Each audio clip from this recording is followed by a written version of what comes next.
And what, yeah, it's kind of them open at the same time. It is frustrating because I can't work it out either.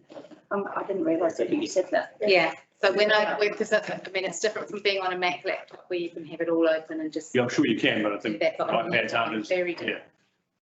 And I just find it totally unhelpful. And you've got to go into Teams to go to OneDrive. Yeah. To go to, Yeah. No, I'm going to We ready? We got everybody. Right, no, sometimes Guys, the camera and the smile. and you're already on camera, but the audio's gone back on. Is it that kids? Right. Thank you, everybody. We're just going to resume the meeting, and we are on page 49, which is item 22.8.2, which is the 2021-22 promotion grant funding report back from the Cromwell and Districts Promotion Group. Welcome, Ali.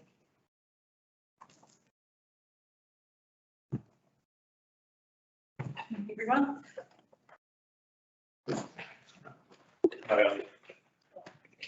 Nobody else said anything. Hello.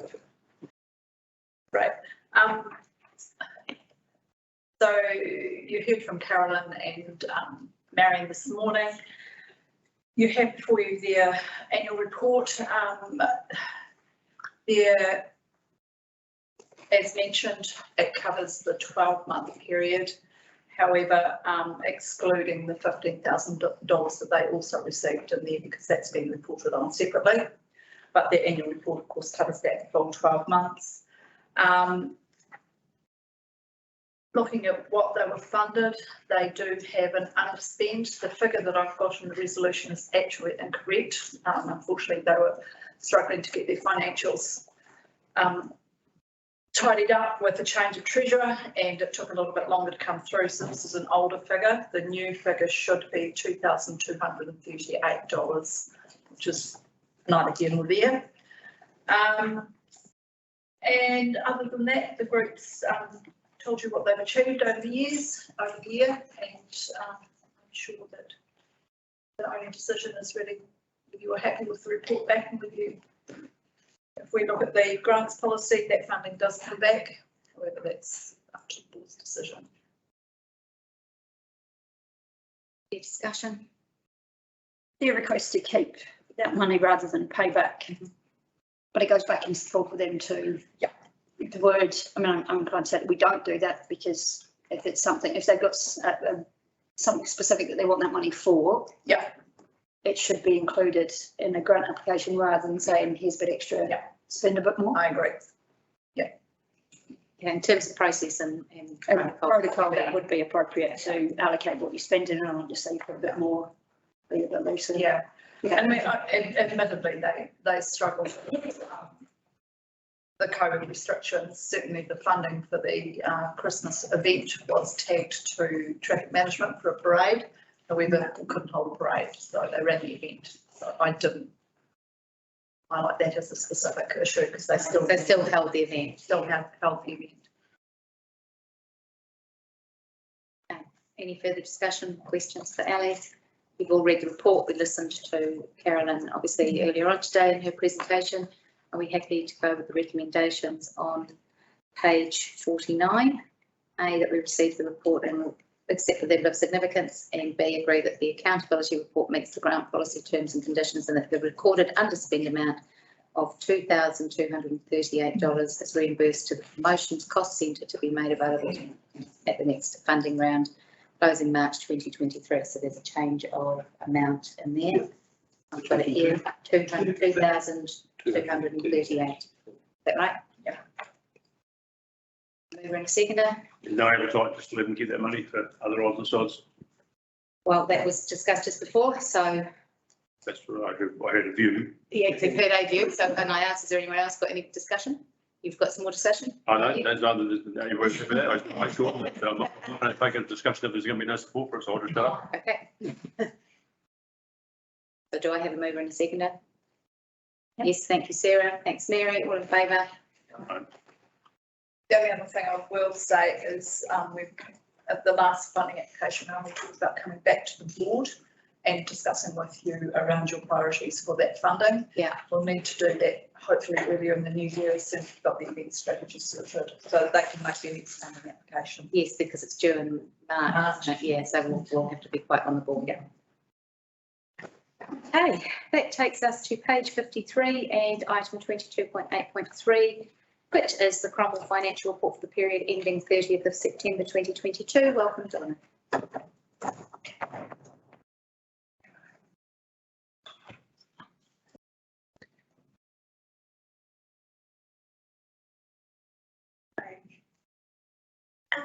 I thought there's a few new faces in the Cromwell Community Board, so I thought I'd take you through what our financial report is all about. So we produce these reports on a quarterly basis to discuss the actuals against the revised budget. So these financials include the Cromwell Board activities and budgets that are governed by yourselves, whereas the council report includes the community boards and all of the council activities. So the first table in this report is the operating statement.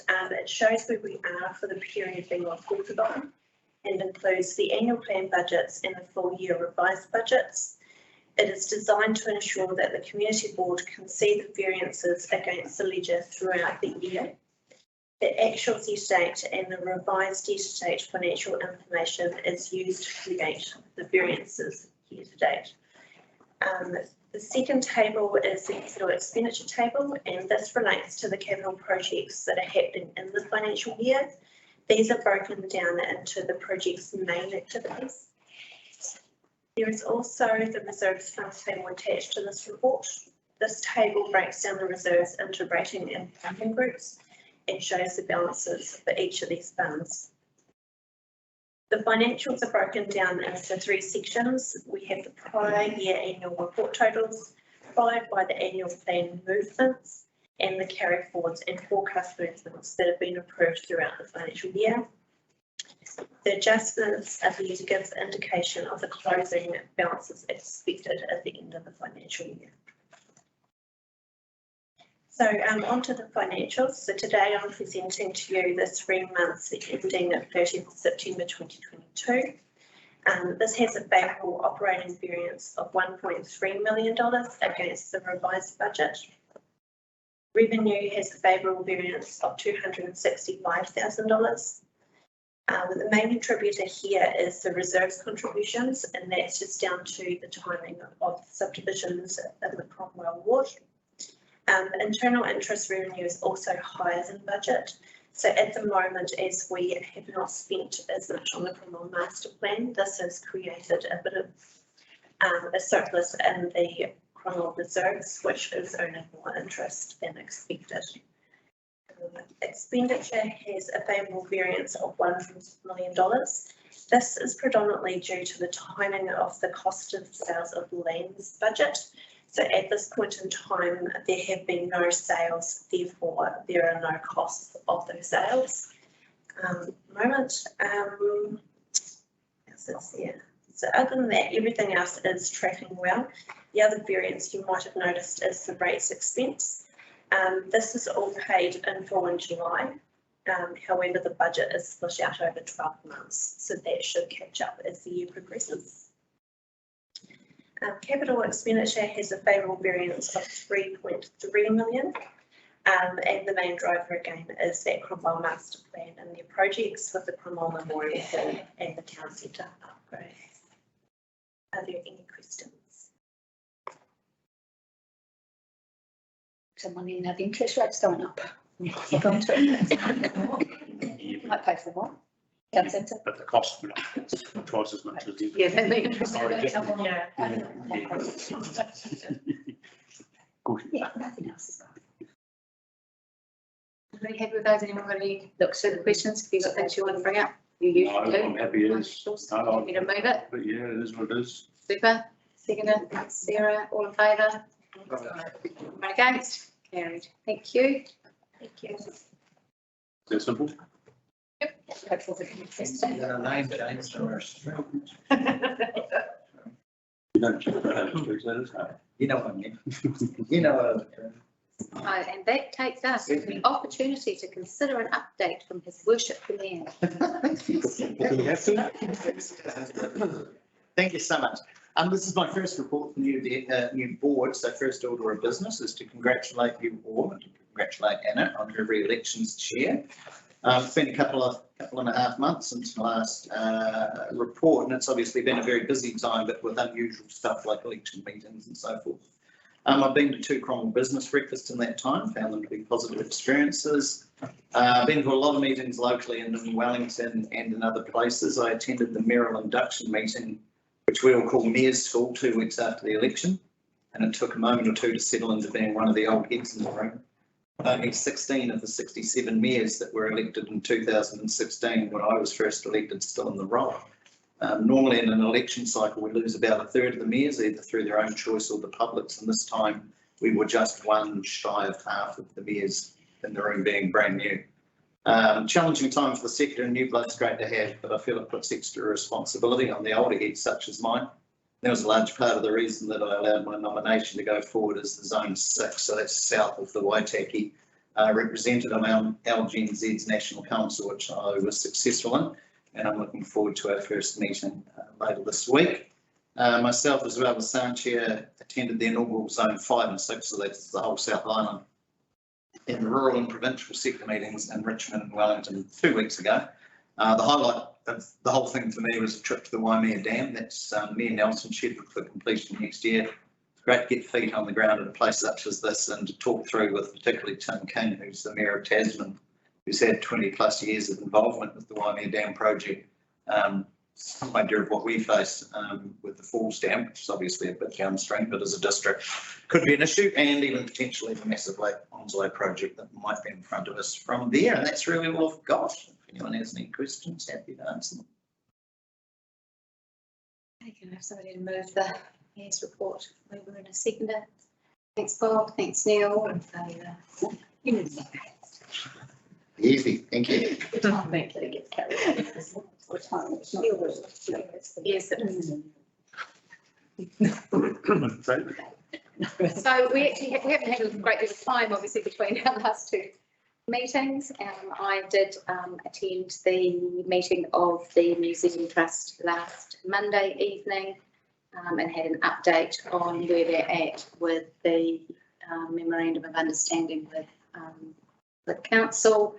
I know we'll get an update from Rebecca at some point from council perspective, but I've sort of got the museum perspective on where they were going with that. They have met along with the Lake Dunstan Charitable Trust and council with Okaha with the mana whenua to start talking about including acknowledging our local iwi and place in the museum project. And they've got a lovely idea, which I really like the sound of, which is a family tree of the rivers in the district, which is quite a nice idea, which will be a visual feature or a wayfinding mechanism that they're hoping through the museum. So I thought that all sounded really exciting. There is a book launch at the museum on Thursday of this week. There's a lot happened since I went there last Monday. So if you are interested in a history of Bannockburn, then the book launches at 5 p.m. at the museum. Should be interesting. Only other things that I have been to have all been education related recently, so Kahuiako and Māori Team Collaborative and Springboard Trust things. So my report. Thank you. I'm Sarah. Okay. Bob. Okay, I've got quite a lot of items on my report, but I did it from the 12th of September, which was just after the last meeting. So I won't go into too much detail, but the 12th of September I attended the Cromwell Golf Club committee meeting, Also on that same day, I went to the Cromwell Rowing Club AGM. 13th of September, I went to the Cromwell and District Promotions Group AGM. 15th of September, the Central Lakes Equestrian Club AGM. On the 18th of September, I went to the Peas and Moorings Utilities Group AGM. The 19th was the Meet the Candidates evening at the Presbyterian Church, which I think we all went to. 20th of September, the London Horse Society AGM. 27th, a special general meeting of the Cromwell Golf Club. 3rd of October, After Central AGM. On the 9th of October, Cromwell BMX Club Championships, which was actually very interesting. That was a 2-day event. Yeah, I won't go into detail. 11th of October, the Cromwell District Promotions Group, which was just a monthly planning meeting, and attended the fireworks at the precinct, which was organised again by the Cromwell District Promotions Group, and that was on the 23rd of October. That's my report. Thank you, Bob. Sounds like you just read a sheet of diary. I feel busy, but not that busy. In the last 2 weeks, I attended the inaugural meeting of the Cromwell Athletics Club. It's yet to be, but soon to be formed, and at this stage will include me in its membership for that startup phase. Exciting time. Cromwell's never had an athletics club, and nor does it have any appropriate facility. So I am fairly confident that'll be something the Community Board and Council hear about in the coming years. But we hope to form a club with a membership starting term 1 next year, using local resource. Watch this space. And it's Monday from 5:45 till 7 at the college field. If anybody has any athletic prowess that they would like to share with our juniors, But a triple please feel free. Neil. Excellent. You can come and do it. Hammer throwing. Perfect. We're in public meeting, aren't we? No. Just that. David. And that's better, I think. Thanks, Sarah. Neil? Okay. I'm just checking because prior to the board being formed, we did have a council meeting. If there's anything that's that relevant for this board from that.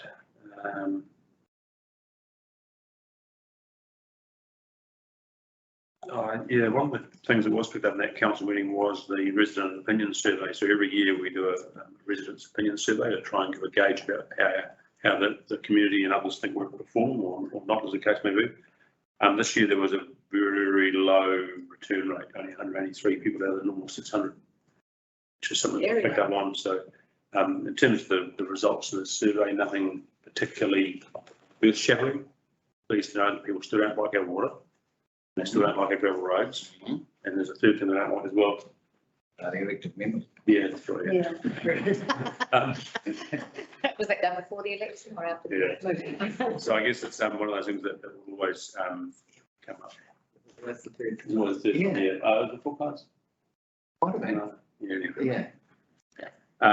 So the key thing is that the lack of returns didn't really affect the issues that were raised. Yeah. Still same percentages, wasn't it?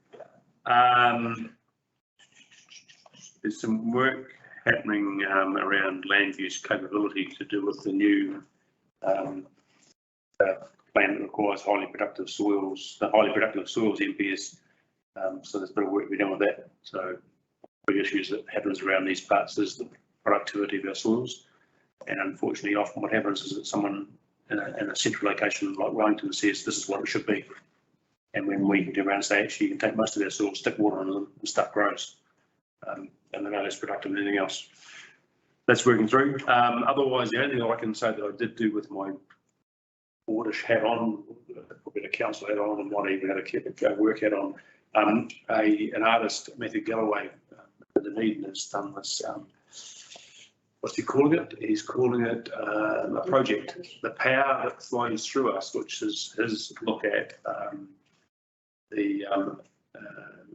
multi-site public art project examining the political, social and environmental legacy of the Clyde Dam. It's a newspaper that he's published that will be available for people to get copies of. It features some interviews from people that have been involved in it all. I'm not telling you that because I'm one of the people that was interviewed, but also he did interview Kevin Jackson as one of the displaced orchardists from the Cromwell Gorge, Duncan Faulkner from the Lake Dawson Charitable Trust, some poetry contributions from Brian Turner. You get a chance between now and the 8th of January, go down to the Heritage Precinct and see his project down there and all the Clyde Museum. It's quite an interesting concept. When we first brought it around, it was very abstract and we didn't probably appreciate those of us that were otherwise involved that art can include something that's actually not just a drawing or a sculpture.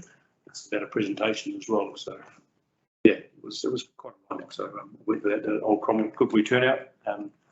Brian Turner, some really apt poems. And if you do get a chance to do the video, you'll see a couple of his poems are recited through it, and they fit quite well. So otherwise, that's about all I've been doing, I think. No, I know what I mean. This report was until last Friday midday when I asked, why do I have nothing this month or this time? But So it's just anything that you've been, your liaison role or other community events that you might have been to or issues that come up that you want to raise. Cool. Come over in a second to follow the members' reports, please. Okay. You, Sarah and Todd. All in favour? Anyone against? Carried. And that takes us to page 61 and the governance report. There are some museum minutes and there is the governance report. There's anything that's come up from those?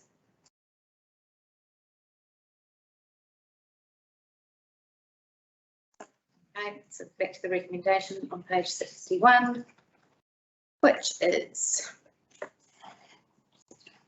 the report be received. I can move in a second, please.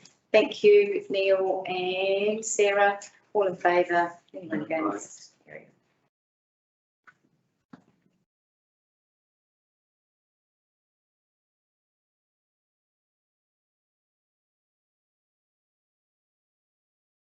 Okay, and that takes us to the date of the next meeting. Which is a long time away. Date is that? 9th of February. And that's not it's switched to be Thursday. Yes, just, be aware that it's a Thursday on that occasion. Sorry? It's not going to change. No, I'm pretty certain it's. What's his face? And When it goes off in the That's what the money's like. Yeah, good. And we were due to finish at 2:40 and we haven't done too bad. That's great. Well done. Ladies and gentlemen. Had potential to be still going tomorrow morning at one point, but we've pulled ourselves back from the brink of